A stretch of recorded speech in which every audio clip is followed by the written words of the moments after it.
छत्तीसगढ़ की सबसे बड़ी खबरें सबसे पहले प्राप्त करने के लिए छत्तीसगढ़ अंजोर समाचार चैनल को सब्सक्राइब करें और वीडियो को लाइक करें। आज की इस वीडियो में जानेंगे सरकार ने कौन कौन से बड़ी घोषणा की। और आप छत्तीसगढ़ के किस जिले या गांव से वीडियो को देख रहे हैं तो कृपया कमेंट बॉक्स में बताएं। समर्थन मूल्य पर धान खरीदी में टोकन का टेंशन, किसान परेशान। दुर्ग के किसानों का कहना है कि धान बेचने के लिए कई दिन से चक्कर लगा रहे हैं। दुर्ग में छत्तीसगढ़ में 15 नवंबर से धान खरीदी शुरू हुई है। धान खरीदी प्रक्रिया को करीब 17 दिन बीत चुके हैं, लेकिन दुर्ग जिले में किसान अब भी गंभीर अव्यवस्था का सामना कर रहे हैं।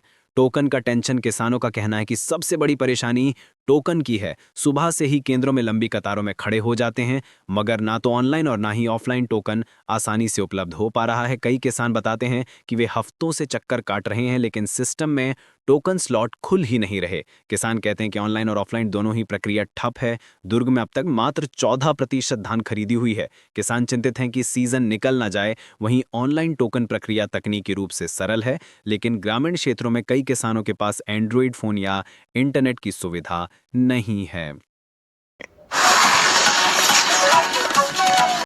दिव्यांग बच्चे बन रहे आत्मनिर्भर, बुलंद हौसले और हुनर से जिंदगी में भर रहे खुशियों के रंग। स्किल डेवलपमेंट की ट्रेनिंग लेकर अब तक 12,000 दिव्यांग बच्चे अपने पैरों पर खड़े हो चुके हैं। रायपुर में सामान्य बच्चों की तरह अब दिव्यांग, मूक बधिर और मंदबुद्धि बच्चे भी आत्मनिर्भर बन रहे हैं। स्पेशल चाइल्ड अपने पैरों पर खड़ा होकर काफी कुछ करना चाहते हैं। राज्य में स्पेशल चाइल्ड के लिए एक संगठन स्किल डेवलपमेंट का प्रशिक्षण देकर इन बच्चों को रोजगार उपलब्ध करा रहा है।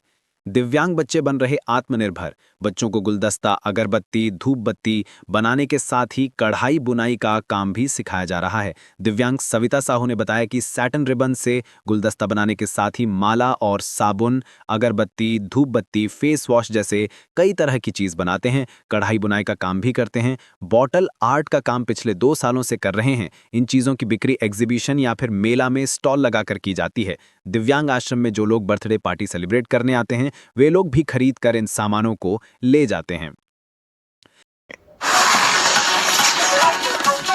दवा बनाने वाली कंपनी के ठेकेदार पर आरोप, कम वेतन में ज्यादा काम, सुरक्षा में भी अनदेखी। महासमुंद में दवा बनाने वाली 9M इंडिया लिमिटेड के वर्कर्स ने ठेकेदार के खिलाफ मोर्चा खोला।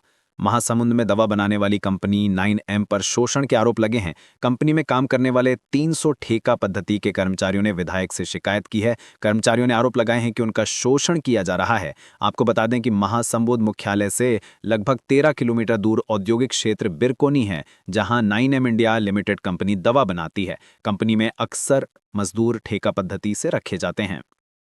मजदूरों ने आरोप लगाए हैं कि 9M दवा कंपनी में एक ठेकेदार को 130 कर्मचारियों को प्रति लाइसेंस काम पर लगाने की परमिशन है, लेकिन ठेकेदार ने नियम विरुद्ध लगभग 250 से 300 कर्मचारियों को काम पर रखा है, जिनसे 8 घंटे काम लेने के बजाय 10 घंटे काम लिया जाता है। इन कर्मचारियों को नियमानुसार कलेक्टर दर के हिसाब से 11,750 रुपये प्रत्येक माह पेमेंट मिलना चाहिए, जबकि इन कर्मचारियों को 7,500 से 8,000 रुपये प्रति माह दिया जा रहा है। जमीन एक लेकिन दावे दो, कब्जा बताकर पार्षद दे रही धरना। महिला ने बताया पैतृक संपत्ति। कैलाश नगर में पार्षद नेहा साहू ने भूमाफियाओं के खिलाफ धरना प्रदर्शन शुरू किया है। पार्षद का कहना है कि भूमाफिया सरकारी जमीन पर कब्जा करके सरकारी संपत्ति को नुकसान पहुंचा रहे हैं। पार्षद का आरोप है कि सरकारी तंत्र की अनदेखी के कारण भूमाफियाओं ने जमीन पर पोल गाड़कर प्लॉटिंग कर ली है, जिसके विरोध में हम मोहल्ले वासियों के साथ मिलकर धरना प्रदर्शन कर रहे हैं। शासकीय जमीन पर कब्जे का आरोप। पार्षद नेहा साहू ने कहा कि 1 साल से लगातार शिकायत और आवेदनों के बावजूद तहसीलदार ने क्षेत्र का सीमांकन नहीं किया। प्रशासनिक लापरवाही का फायदा उठाते हुए भूमाफियाओं ने जमीन पर सीमेंट के पोल गाड़कर प्लॉटिंग कर ली है। अब इस जमीन को बेचने की तैयारी भी की जा रही है। स्थिति को और गंभीर बनाते हुए भूमाफिया ने शासकीय जमीन पर CCTV लगा दिए हैं, जिससे मोहल्ले वासियों में रोष है।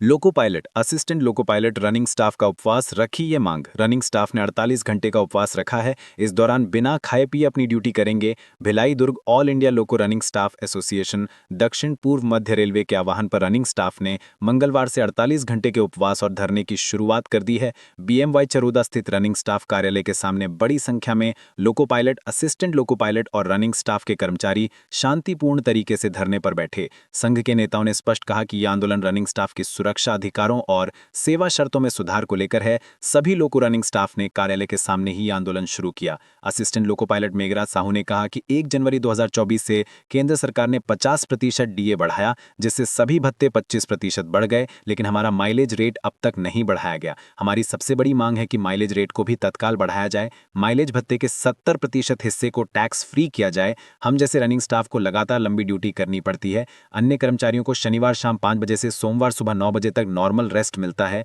उसी तरह हमारा साप्ताहिक रेस्ट 16 और 30 घंटे यानी कुल 46 घंटे तय किया जाए। लोको पायलट और असिस्टेंट लोको पायलट की भारी कमी है, जिस पर भर्ती जल्द की जाए ताकि अतिरिक्त बोझ हम पर ना पड़े और हम सुरक्षित रनिंग कर सकें।